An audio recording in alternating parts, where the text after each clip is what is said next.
This is Chef Robert from Rural Urban Farms for School. I'm here to demonstrate recipes for Castle's green tomato project. We'll also be working on a green tomato salsa. So let's get started. We're going to get our peppers all ready to go. And one of the secrets that I like to use, sometimes salsa needs just a little liftings. And with the green tomato, you're going to find out that it needs a little lifting sometime.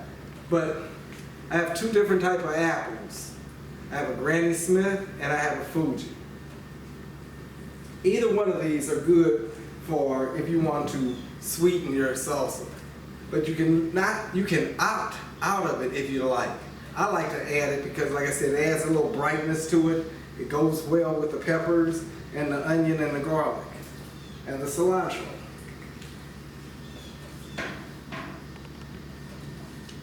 You can also have a smoked pepper in there as well. I'm giving you a base recipe, and I like people to go out and practice and play and get it to their tongue satisfaction, their taste satisfaction, and you might be the type that like yours a little fiery, so again, you can change up the peppers a little bit, but know your heat level on your peppers.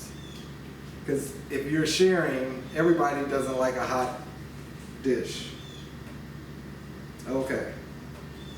Now, one more thing again about the salsa. You have the choice if you want it chunky or smooth, depends on how you process it. We're just going to take our peppers, put them down again. And the beauty of this recipe is that we're working on pretty much a lot of the ingredients are repeat ingredients. So when you shop, you can shop once and take several of the ingredients and make several different items.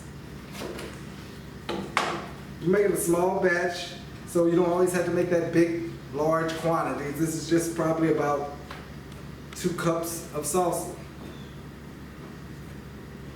Got our peppers all chopping, going in there.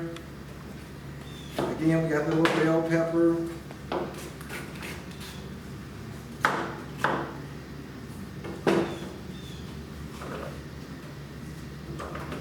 Last of our little jalapeno pepper. It's kind of big one here. Now I've removed the membrane so it won't have too much heat in case we have someone who wants to test, and indigestion might be one of their soft spots of life with them. Got a couple of garlic cloves. Again, I have gloves on, so tonight when I sleep, I won't rub my face and get all these aromatics all in my face and my eyes and nose. Smack him. Sometimes you gotta smack him and bust his head open.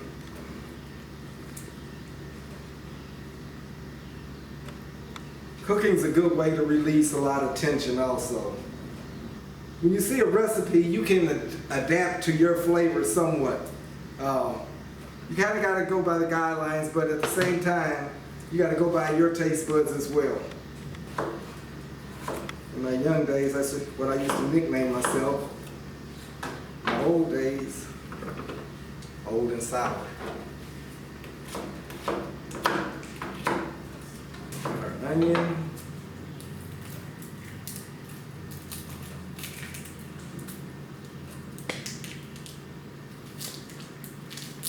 We're only going to use half of the Granny Smith. You're going to take out your core, fill it down the side there.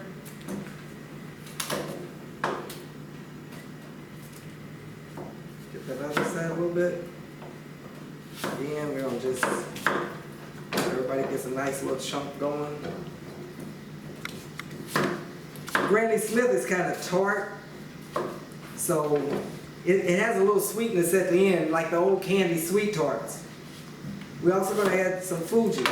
Now, just because I want to keep this green, I would like to take the red peel off. You don't have to. I'm just trying to keep a whole green product here. So, I'm going to take that out.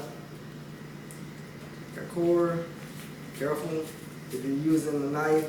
You have a peeler, that's even safer. In my world, this was the peeler. It's the everything purpose knife. But you always still want to use safety when you're using your knife. Keeping your fingers back from the blade.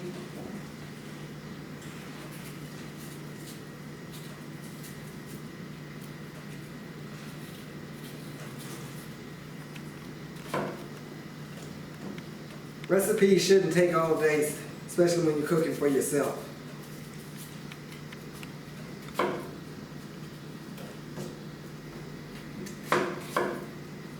Okay, we're going to let all that get in there. Our cilantro, what I like to do with it, stems go into, we chop that up also.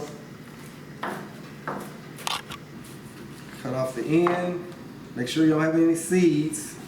I'm going about 2 teaspoons in here.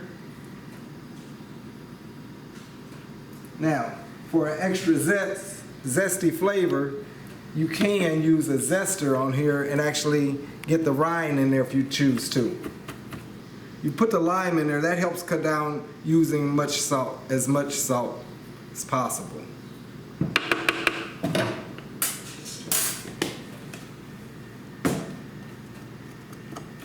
Okay.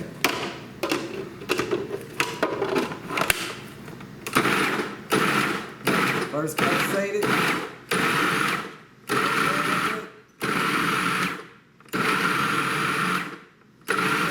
Longer.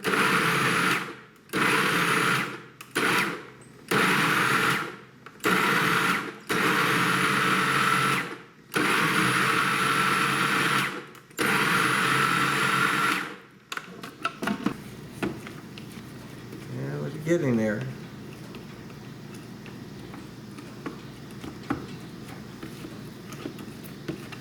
Again, you adjust your flavors.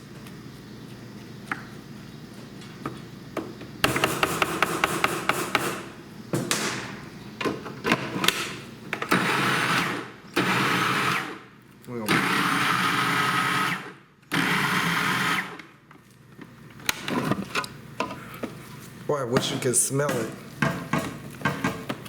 I'm not one to have a real soggy salsa. I kind of like mine just enough juice in there, but I don't want to have to drain it.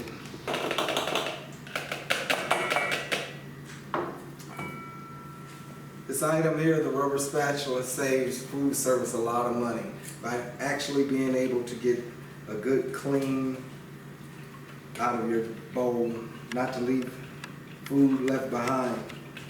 I worked for this one company, I'm not going to say their name, but our manager one day came in and there was a bunch of ketchup cans sitting on the shelf.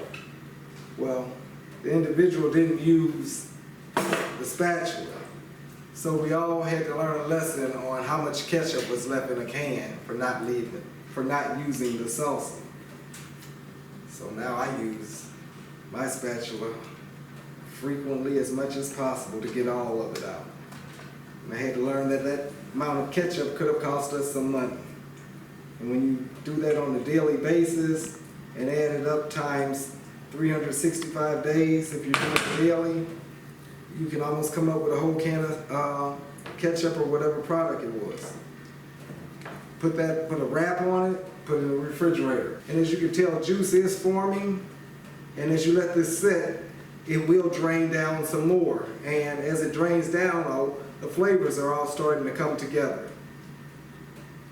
We'll let it sit.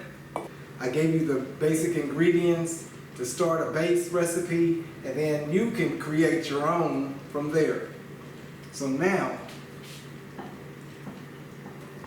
and it's the green tomato that everybody is so surprised that you just don't have to fry it to enjoy it. But I assure you, if this sits tomorrow, you're really going to have some extra flavors. Nice colorful plate with a nice colorful salsa. Enjoy. I'd like to thank everyone for tuning in and watching us as we get ready to show you how to use these great green tomatoes that normally probably would go to a compost. So I'd like to thank CAASTL for their green tomato project.